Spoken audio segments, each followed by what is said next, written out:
hip thrust versus 45-degree back extension, like glute bias, like hip extension. What do we want to call that? What do you call that when you put that Um, into a program? yeah, when I program it in, I call it a 45-degree hip extension, primarily because it helps someone like understand like where's the station we're going to be at, but how are we actually arranging ourselves on the machine or on the station for the focal point of the exercise. So it's not a 45-degree back extension, which is the true name of the station in most cases. It is the 45-degree station, but we're trying to emphasize a hip extension off of it. So that's really what I would call it. And let's tee it up. Okay, so we have a hip thrust, glute bridge, even whichever they prefer, but hip thrust versus a 45-degree angle hip extension on the back extension machine. So the reason why these two things are going to be in comparison primarily is because they obviously are trying to target the glutes themselves.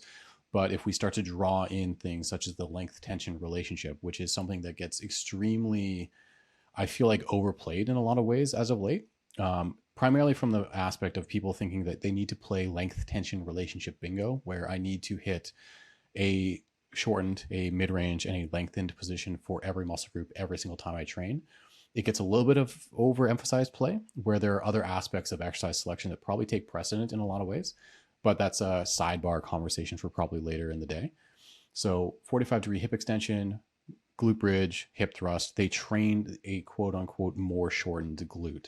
Essentially, you're starting in a position that pre-biases you anatomically, like your skeleton is starting in a position where you're in a slightly more contracted position of the hips based on the fact that your glute muscle themselves are biarticulate, or excuse me, they are in an orientation, they're not biarticulate, but they're in an orientation that allows you to have length tension relationship implications.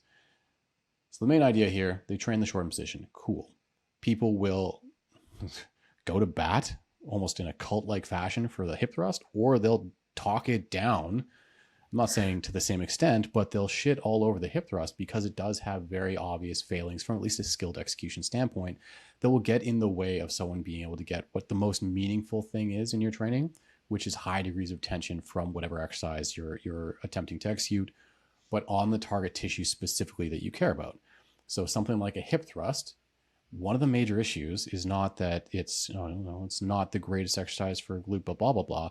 It's that even if you're executing it properly, you're predisposing yourself to losing biomechanical or technical positioning. So when we place a bar across someone's hips, one of the ways that we start to lose the most direct tension, the most direct workload across the glutes themselves is if you see a anterior pelvic tilt start to happen, like a decoupling of your rib cage over pelvis positioning, a true circumferential brace. And for those that those words are all just jargon and bullshit, think if you were to load up a heavy back squat and produce the strongest brace you can with a neutral spine. You're not extending your thoracic, you're not anterior pelvic tilting the bottom, you're nice and neutral. Think almost maybe you're doing an RDL or a hinge that helps you facilitate that position. That's the greatest position of advantage for the glutes to work as the prime mover, the thing that's lifting the weights primarily.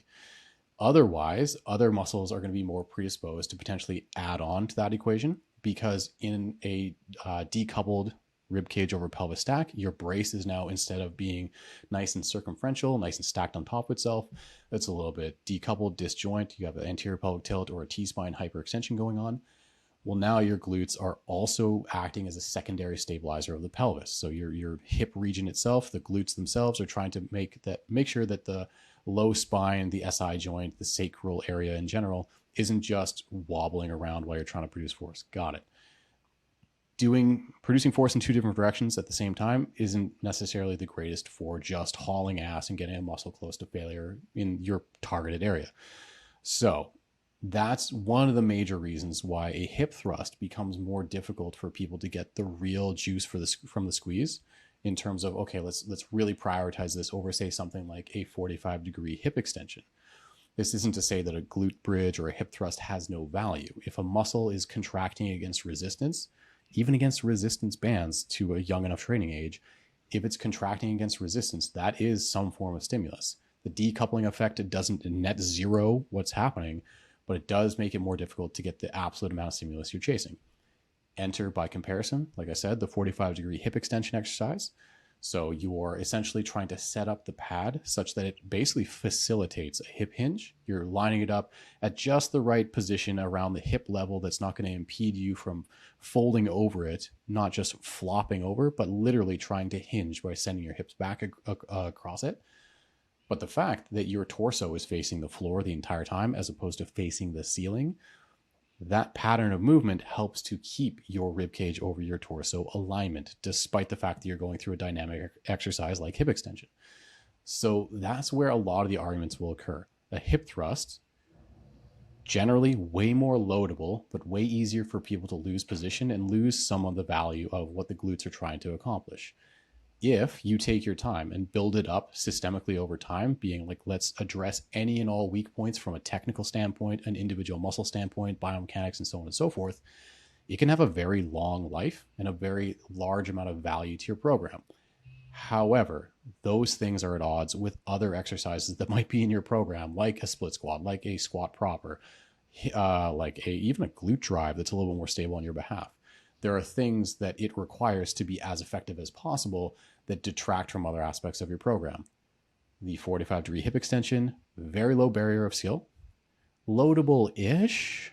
That's where it has its failing, is that there's a very finite, for most people, amount of weight that you can add to this in terms of progressive overload, meaning that where a hip thrust, heavily influential in my programming as a A1 or a completely at the tail end of your workout where fatigue is at the highest already, so you don't need a tremendous amount of weight to get some semblance of stimulus out of it.